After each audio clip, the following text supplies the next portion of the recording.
ವರ್ಷ ಆಗಿತ್ತು ಅಮ್ಮ ಮನೆಗೆ ಬಂದು. ಸೊ ಇವಾಗ ಮನೆಗೆ ಬರ್ತಿದ್ರೆ ಇವತ್ತು.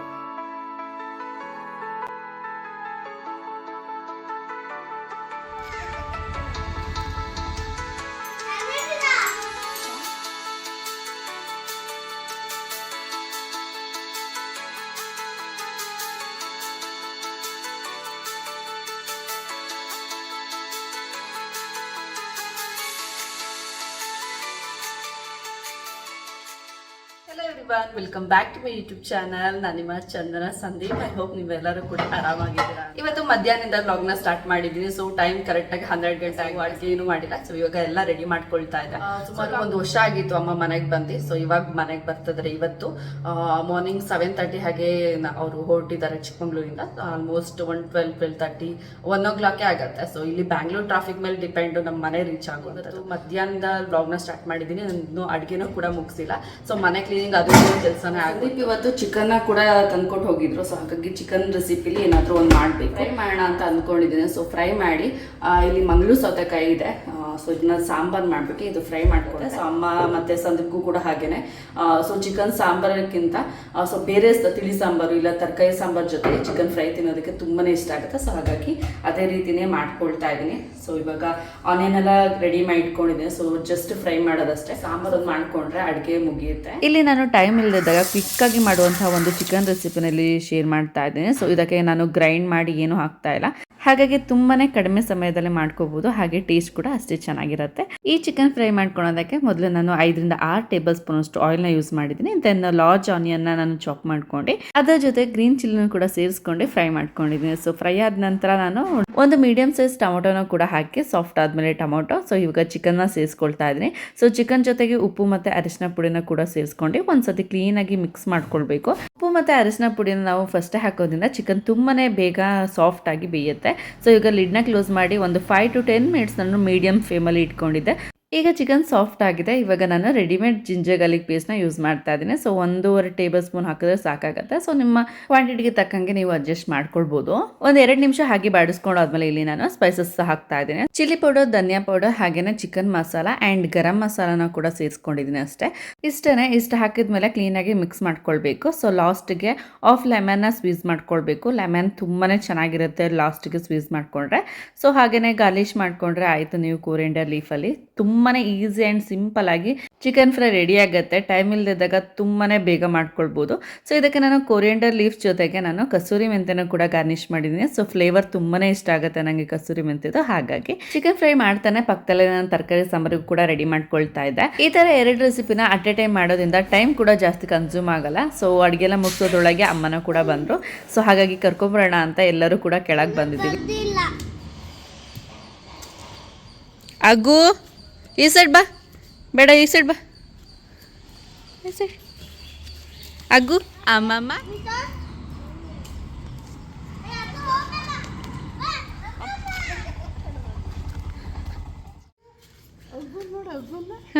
ಯಾರಗು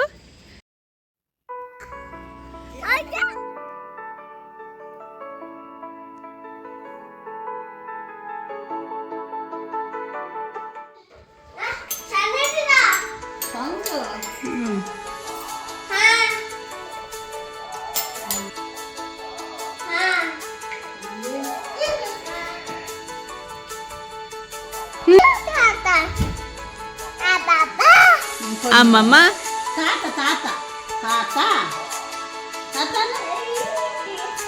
ತಾತ ತಾತ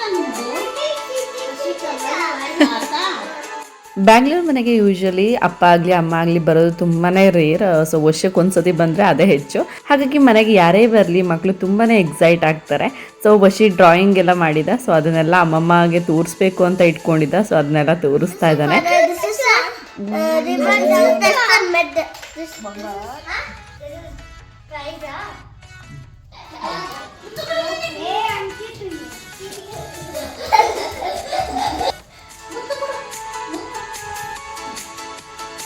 ಅಮ್ಮ ಮನೆಗೆ ರೀಚ್ ಆಗೋದ್ರೊಳಗೆ ತುಂಬಾ ಲೇಟ್ ಆಗಿತ್ತು. ಸೊ ಆಲ್ಮೋಸ್ಟ್ 2 ಗಂಟೆ ಮೇಲೆ ಆಗಿತ್ತು ಅಂತ ಹೇಳ್ಬೋದು. ಅಮ್ಮನಿಗೆ ಊಟನೆಲ್ಲ ಬಡಿಸ್ಬಿಟ್ಟು ನಾನಿಲ್ಲಿ ಬೆಣ್ಣೆ ತಂದಿದ್ರು ಅಮ್ಮ ಊರಿಂದ. ಸೊ ಹಾಗಾಗಿ ಅದನ್ನು ಕಾಯಿಸ್ಕೊಳ್ತಾ ಇದ್ದೀನಿ. ಸೊ ತುಂಬಾ ಸಿಂಪಲಾಗಿ ಹೇಗೆ ಕಾಯಿಸ್ಕೊಳ್ಬೋದು ಆ್ಯಂಡ್ ತುಂಬಾ ಮರಳಾಗಿ ಬರೋ ಥರ ಯಾವ ಥರ ತುಪ್ಪನ ನಾವು ಮನೆಯಲ್ಲೇ ಈಸಿಯಾಗಿ ಬೆಣ್ಣೆಯಲ್ಲಿ ಮಾಡ್ಕೋಬೋದು ಅಂತ ನಾನು ಆಲ್ರೆಡಿ ವಿಡಿಯೋನ ಅಪ್ಲೋಡ್ ಮಾಡಿದ್ದೀನಿ. ಸೊ ಜಸ್ಟ್ ಇಲ್ಲಿ ಮೇಲ್ಮೇಲೆ ಅಷ್ಟೇ ಕ್ಲಿಪ್ಪಿಂಗ್ಸ್ನ ತೋರಿಸ್ತಾ ಇದ್ದೀನಿ. ಸೊ ಬೆಣ್ಣೆನ ಕಾಯಕ್ಕೆ ಇಟ್ಕೊಂಡ್ಮೇಲೆ ಸ್ವಲ್ಪ ಉಪ್ಪು ಹಾಗೆ ಅರಿಶಿನ ಪುಡಿ ಆ್ಯಂಡ್ ಸ್ವಲ್ಪ ಮೆಂತ್ಯ ಕೂಡ ಹಾಕಿದ್ರೆ ತುಂಬ ಚೆನ್ನಾಗಿರುತ್ತೆ. ಎಷ್ಟು ದಿನ ಇಟ್ಟರೂ ಕೂಡ ನೀವು ತುಪ್ಪ ಹಾಳಾಗೋದಿಲ್ಲ ಆ್ಯಂಡ್ ತುಂಬಾ ಮರಳಾಗಿ ಬರುತ್ತೆ ಆ್ಯಂಡ್ ಟೇಸ್ಟ್ ಕೂಡ ಅಷ್ಟೇ ಚೆನ್ನಾಗಿರುತ್ತೆ. ಸೊ ಇಷ್ಟನ್ನು ಹಾಕಿ ನೀವು ಲೋ ಫ್ಲೇಮಲ್ಲಿ ಬಾಯ್ಲ್ ಆಗೋಕೆ ಬಿಟ್ಟರೆ ಯಾವಾಗ ಟ್ರಾನ್ಸ್ಪರೆಂಟ್ ಆಗುತ್ತೆ ಸೊ ಆಯಿಲ್ ರೀತಿ ಆಗ ತುಪ್ಪ ಕಂಪ್ಲೀಟಾಗಿ ಆಗಿದೆ ಅಂತ ಅರ್ಥ. ಸ್ವಲ್ಪ ಟೈಮ್ ಬಿಟ್ಟು ಆರಿದ ಮೇಲೆ ನೀವು ಕಂಟೈನರ್ ಆರ್ ಸ್ಟೀಲ್ ಬಾಕ್ಸ್ಗೆ ನೀವು ಟ್ರಾನ್ಸ್ಫರ್ ಮಾಡ್ಕೊಳ್ಬೋದು.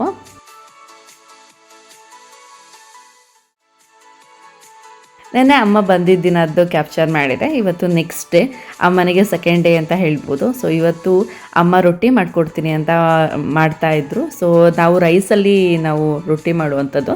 ಸೊ ರೈಸ್ ಫ್ಲೋರ್ ಜೊತೆಗೆ ರೈಸ್ ಕೂಡ ಯೂಸ್ ಮಾಡ್ತೀವಿ. ಸೊ ಹಾಗಾಗಿ ಅಮ್ಮ ರೆಡಿ ಮಾಡ್ಕೊಳ್ತಾ ಇದ್ರು. ಅಷ್ಟೊತ್ತಿಗೆ ಬದನೆಕಾಯಿ ಮಾಡ್ಕೊಳ್ಳೋಣ ಅಂತ ಇಲ್ಲಿ ರೆಡಿ ಮಾಡ್ಕೊಳ್ತಾ ಇದ್ದೀನಿ.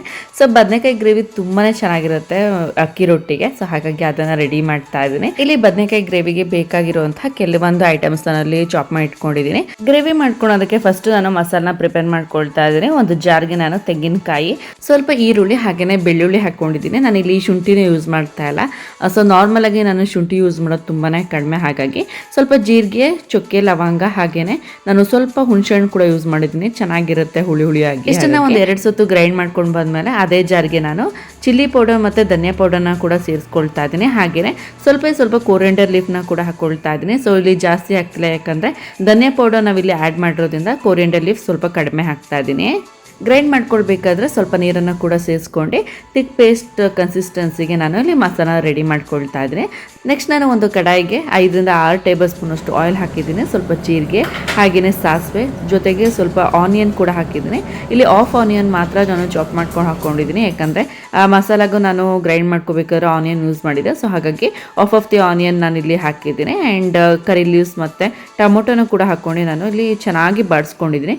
ಸೊ ಚೆನ್ನಾಗಿ ಸಾಫ್ಟ್ ಆದಮೇಲೆ ಟೊಮೊಟೊ, ಇಲ್ಲಿ ನಾನು ಬದನೆಕಾಯಿ ಏನು ಕಟ್ ಮಾಡಿ ಇಟ್ಕೊಂಡಿದ್ದೆ ಅಷ್ಟು ಬದನೆಕಾಯಿನೂ ಕೂಡ ನಾನು ಇಲ್ಲಿ ಸೇರಿಸ್ಕೊಳ್ತಾ ಇದ್ದೀನಿ. ಸೊ ಬದನೆಕಾಯಿನ ಈ ಥರ ಸಣ್ಣದಾಗಿ ಕಟ್ ಮಾಡ್ಕೊಂಡಿರೋದ್ರಿಂದ ಪ್ರತಿಯೊಂದು ಬದನೆಕಾಯಿ ಕೂಡ ಮಸಾಲ ಹೊಂದ್ಕೊಂಡೆ ಟೇಸ್ಟ್ ತುಂಬಾ ಚೆನ್ನಾಗಿರುತ್ತೆ. ಸೊ ಇವಾಗ ಸ್ವಲ್ಪ ಅರಿಶಿನ ಪುಡಿ ಹಾಗೆಯೇ ಉಪ್ಪನ್ನ ಕೂಡ ಸೇರಿಸ್ಕೊಂಡು ಲಿಡ್ನ ಕ್ಲೋಸ್ ಮಾಡಿ ಬದನೆಕಾಯಿ ಸಾಫ್ಟ್ ಆಗೋ ತನಕ ಬಿಡ್ತೀನಿ. ಸೊ ಇಲ್ಲಿ ಅಮ್ಮ ರೊಟ್ಟಿನ ಕೂಡ ರೆಡಿ ಮಾಡ್ತಾ ಇದ್ದಾರೆ. ಸೊ ಇಷ್ಟು ಚೆನ್ನಾಗಿರುತ್ತೆ. ಸೊ ಈ ಥರ ಮಿಷಿನ್ ತಗೊಂಡ್ರೆ ಅಕ್ಕಿ ರೊಟ್ಟಿ ತುಂಬಾ ಕ್ವಿಕ್ ಆಗಿ ಹಾಗೆ ತುಂಬಾ ತೆಳುವಾಗಿ ಮಾಡ್ಕೊಳ್ಬೋದು. ಸೊ ಇಲ್ಲಿ ಬದನೆಕಾಯಿ ಎಲ್ಲ ಸಾಫ್ಟ್ ಆಗಿದೆ. ಇವಾಗ ಮಸಾಲಾನ ಕೂಡ ಆ್ಯಡ್ ಮಾಡ್ತಾ ಇದ್ದೀನಿ. ಮೇಕ್ ಶೋರ್ ಈ ಮಸಾಲ ಆ್ಯಡ್ ಮಾಡೋಕ್ಕಿಂತ ಮುಂಚೆ ಬದನೆಕಾಯಿ ಸಾಫ್ಟಾಗಿ ಬೆಂದಿರಬೇಕು, ಯಾಕಂದರೆ ಒನ್ಸ್ ಮಸಾಲ ಆ್ಯಡ್ ಆದಮೇಲೆ ಬದನೆಕಾಯಿ ಸಾಫ್ಟ್ ಆಗೋದಿಲ್ಲ. ಈಗ ನಾವು ಸ್ವಲ್ಪ ನೀರನ್ನು ಕೂಡ ಸೇರಿಸ್ಕೊಂಡಿದ್ದೀನಿ ಮಸಾಲ ಜೊತೆಗೆ. ಸ್ವಲ್ಪ ಕನ್ಸಿಸ್ಟೆನ್ಸಿ ತಿಕ್ ಆಗ್ತಾ ಬರುತ್ತೆ ಒನ್ಸ್ ಬಾಯ್ಲ್ ಆದಮೇಲೆ. ಹಾಗಾಗಿ ಇಷ್ಟನ್ನು ಹಾಕಾದ್ಮೇಲೆ ನಾನಿಲ್ಲಿ ಸ್ವಲ್ಪ ಗರಂ ಮಸಾಲ ಹಾಗೆಯೇ ಸ್ವಲ್ಪ ಚಿಕನ್ ಮಸಾಲಾನ ಕೂಡ ಹಾಕ್ತಾ ಇದ್ದೀನಿ. ಸೊ ಇದು ಕಂಪ್ಲೀಟ್ಲಿ ಆಪ್ಷನಲ್. ಚಿಕನ್ ಮಸಾಲ ನಿಮ್ಗೆ ಇಷ್ಟ ಇದ್ದರೆ ಮಾತ್ರ ಹಾಕ್ಕೊಳ್ಬೋದು. ಸೊ ಗರಂ ಮಸಾಲನ ಕೂಡ ಅಷ್ಟೇ, ಯಾಕಂದರೆ ಆಲ್ರೆಡಿ ನಾವು ಗ್ರೈಂಡ್ ಮಾಡ್ಕೋಬೇಕಾದ್ರೆ ಚಕ್ಕೆ ಲವಂಗ ಹಾಕಿರೋದ್ರಿಂದ ನೀವು ಲಾಸ್ಟಿಗೆ ಹಾಕಿರುವಂಥ 2 ಮಸಾಲ ಪೌಡರ್ನ ಕೂಡ ನೀವು ಸ್ಕಿಪ್ ಮಾಡ್ಕೊಳ್ಬೋದು. ಸೊ ವಶಿಗೆ ಲೇಟ್ ಕೂಡ ಆಯಿತು ಸ್ಕೂಲ್ಗೆ. ಸೊ ಹಾಗಾಗಿ ಟಿಫನ್ ಎಲ್ಲ ಮಾಡಿಸ್ಬಿಟ್ಟು ವಶಿನ ಕಂಪ್ಲೀಟಾಗಿ ರೆಡಿ ಮಾಡಿದ್ದೆ. ಲಾಸ್ಟಿಗೆ ಬ್ಯಾಡ್ಜ್ ಮತ್ತು ಸ್ಕಾಫ್ನ ಹಾಕ್ತಾ ಇದ್ದಾರೆ. ಅವನಿಗೆ ಹೆಡ್ ಬಾಯ್ ಆಗಿರೋದ್ರಿಂದ ಈ ಸ್ಕಾಫ್ ಮತ್ತು ಬ್ಯಾಡ್ಜ್ ಡೈಲಿ ಅವನು ವೇರ್ ಮಾಡಲೇಬೇಕು. ಸೊ ಹಾಗಾಗಿ ಇವತ್ತು ಅಮ್ಮ ಇರೋದ್ರಿಂದ ಅವನಿಗೆ ಸ್ಕೂಲಿಗೆ ಹೋಗೋಕ್ಕೆ ಸ್ವಲ್ಪ ಬೇಜಾರು. ನಾವು ಕೂಡ ಸ್ಕೂಲ್ ಡೇಸಲ್ಲಿ ಹಾಗೆ ಮಾಡ್ತಾ ಇದ್ವಿ. ಸೊ ಅಜ್ಜಿ ತಾತ ಯಾರಾದರೂ ಗೆಸ್ಟ್ ಬಂದರೆ ನಮ್ಮ ಸ್ಕೂಲಿಗೆ ಹೋಗೋಕ್ಕೆ ಇಷ್ಟ ಆಗ್ತಾ ಇರಲಿಲ್ಲ. ಸೊ ಅದು ನೆನಪಾಗ್ತಾ ಇತ್ತು ಇವಾಗ. ಸೊ ಓಕೆ ಫ್ರೆಂಡ್ಸ್, ಇಷ್ಟು ಇವತ್ತಿನ ವ್ಲಾಗ್. ಸೊ ಈ ವ್ಲಾಗ್ ನಿಮ್ಗೆಲ್ಲರಿಗೂ ಕೂಡ ಇಷ್ಟ ಆಗಿದೆ ಅಂದ್ಕೊಳ್ತೀನಿ.